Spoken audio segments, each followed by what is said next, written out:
In this video, we're going to take a look at how we can write a number as a product of primes. In a previous video that I'll link here, we learnt how to write a number as a product of primes. So looking at this question, where I've got 3 times 8, why is this currently not written as a product of prime numbers? Well, although 3 is a prime number, 8 isn't. So this is where we need to break 8 into a product of prime numbers. So doing as we've done before in the previous video, 2 goes into 8 4 times. 2 is a prime number, but 4 isn't. So 4 can be split into 2 and 2, both of which are prime numbers.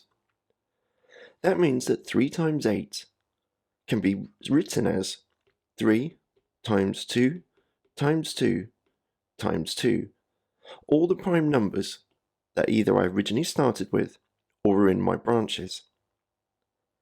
This can be tidied up because 2 times 2 times 2 is 2 cubed.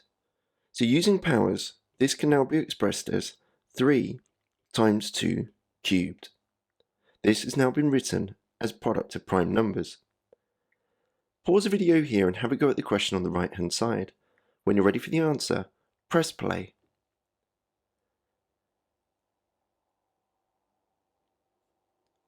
So with this question, neither 9 or 4 are prime numbers. So I need to split 9 into 3 and 3, both of which are prime numbers, and 4 into 2 and 2.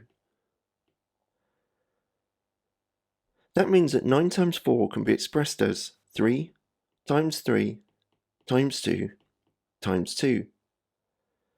3 times 3 is 3 squared.